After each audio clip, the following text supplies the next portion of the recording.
Okay, so I decided to try my hand at jewelry making, and I decided to try out some silver art clay. And so here I am opening up some tools. I wanted to add it, some blades. I've never really tried silver art clay before, but I got some beautiful gems. This is some sort of it's a kind of a serpentine, I believe, and I think it comes from Afghanistan. This particular sample is just a little bit more green than usual. The serpentine is usually more yellowish green. And I picked it up at a rock and gem show, and I thought, I want to make it into a ring. And so I bought this setting. This setting was kind of thin and kind of cheap. And oh, what a beautiful stone. It looks a lot like, jadeite. I mean, nephrite. Like a really beautiful piece of nephrite, like Russian nephrite. But anyways, this setting was just too weak, so I wanted to beef it up a little bit. Plus the setting it's adjustable. I don't know if you we look a little bit closer, you'll see that the band is adjustable. So I'm going to try and take some of this clay, and I'm going to try and wedge it in between the part of the band where it's adjustable, kind of like sandwich it in there and sort of glue the band together and make it not adjustable anymore. And so right now I'm kind of like sanding away at a couple of elements that I was thinking about adding to the ring, but I ended up not adding to the ring right away. But anyway, I'll be adding them later on. Anyways, these are pure silver little elements, and I was thinking of gluing them on again using the clay. Anyways, you'll end up seeing what happens. This is not the way people usually use silver art clay. They usually make the entire piece of jewelry out of silver art clay, or they'll make most of the body of the piece out of the clay, and they'll add separate elements that are perhaps pre-made, like little flowers or leaves, or even little settings, gem settings, round, oval, square, whatever shape they might want. And oh yeah, here's me getting out some more blades, because I figure I'm going to need some more blades to cut up that clay with. Because I watched a whole bunch of these videos about the silver art clay, and the one thing I noticed watching these videos is that people really do seem to need their tools. So I got an old dental tool, as you can see there on the left. It's kind of like a long prong. And I've got the blades because I've worked a lot with clay in the past, and I know that sharp blades actually work really well. Anyways, I want to show you, I just worked for a while with the clay to fill in all the gaps on that ring and beef it up. And as you can see, those gaps on that ring that were there before, they're filled in with a kind of white substance. That's the clay. Yeah, I know I should have captured that part, but I am showing the result once I took the tools and smudged it in there. I squished it in after, a sanding, of course. First I sand the surface with sandpaper and a drill bit, like a little tiny diamond drill bit. And then I realized I needed some slip to help me put extra prongs on the piece. You'll see how that ended up. But anyways, you can make slip out of this clay. And it's pretty effective, I gotta say. When I used the slip, the prong that I used the slip on was much stronger than the prongs that I did not use the slip on.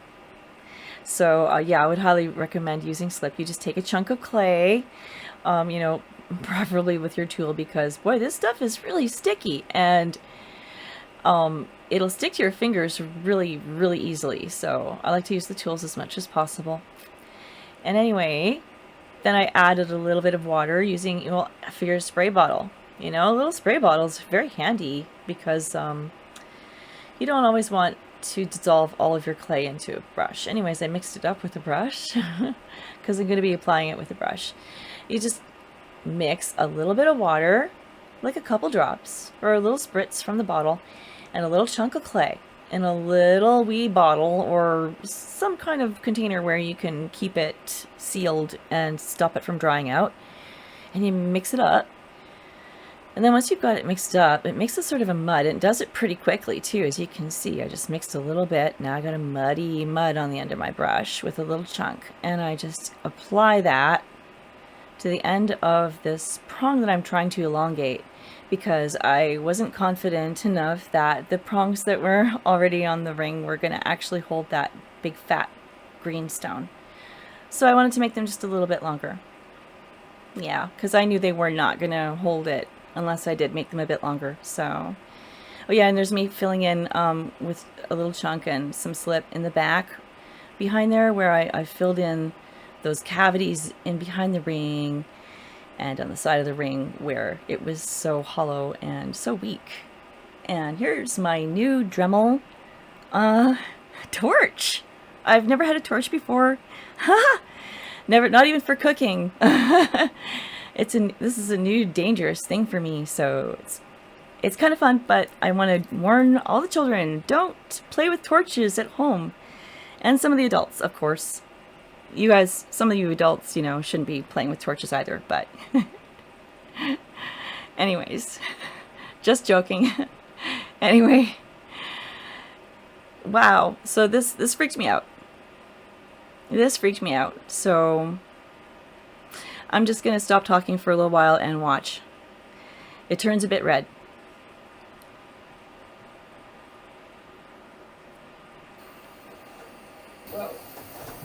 Whoa, that just glowed. That just glowed. I'm starting to wonder if that's really silver. I'm starting to wonder if that's really silver inside.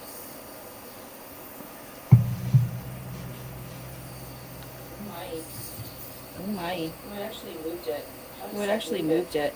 How does that move it?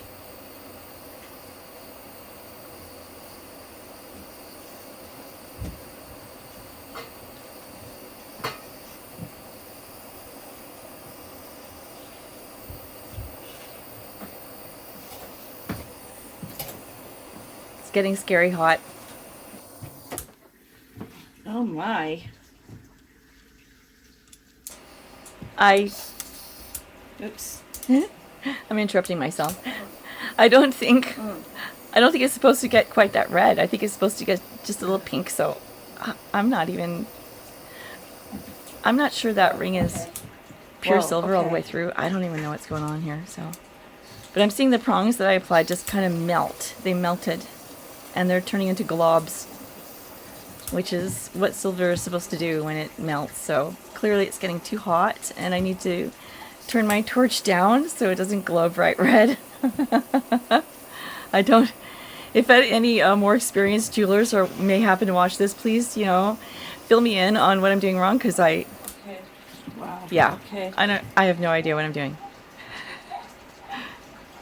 This does turn into silver though, eventually, as you'll see, so please keep watching. Just laughing, you know, just having fun. Maybe the ring will melt. Keep watching. Maybe the ring... That just turned it down a bit. I think that just turned yeah, it down a bit. It was too hot. Yeah. So this is... It's still getting red. I don't even know what I'm doing. I think it was 3 minutes, 5 minutes you were supposed to do this for. So I'm going to do it a bit longer. Alright.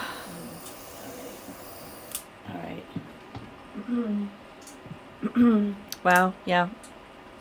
I'm not sure if you guys can see, but part of the inside of the band just pops kind of outward a little bit. That's just bright red. That's just bright red. I don't know if that's okay. But I think it's kind of probably done. Done. So I'm just gonna let it cool down. Oh yeah, and here I am, not burning myself. Yay! And it looks like it kind of worked. It kind of worked. It looks like, oh yeah, except that the clay shrank a little bit. And now there's little eeny weeny cracks beside where the clay meets the silver. Oh my gosh. And let's see the crack right down near my fingers. There's a little dark crack in the band.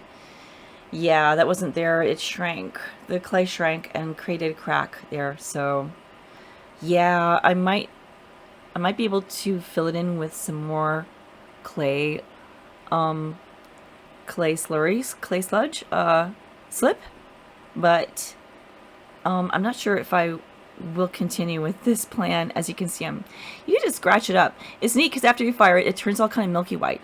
But then you just take a bit or sandpaper or buffer, and you scratch it. You know, buff it up, and that white stuff pretty much comes off. Now those little pieces on my fingers, those were the prongs.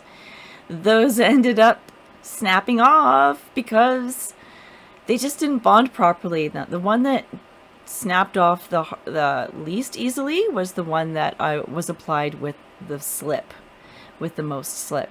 So yeah, I would highly recommend using slip to join pieces together, because that does make the joint a lot stronger. However, it still didn't work.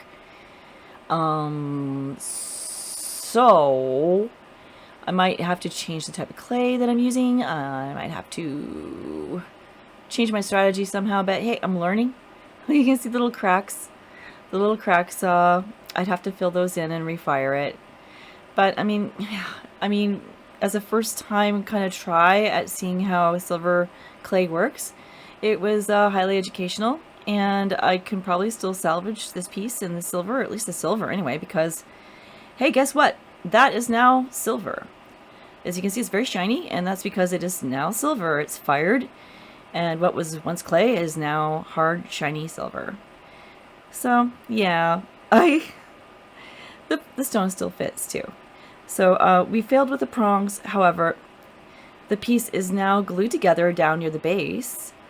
It's now one size. It's no longer sizable. That is the one part of the silver clay that didn't really crack or anything. Like, it's, you know, like those pieces are filled in on the sides. They're not going anywhere. They're not going to move, but I'd have to fill in the cracks. So, thanks guys.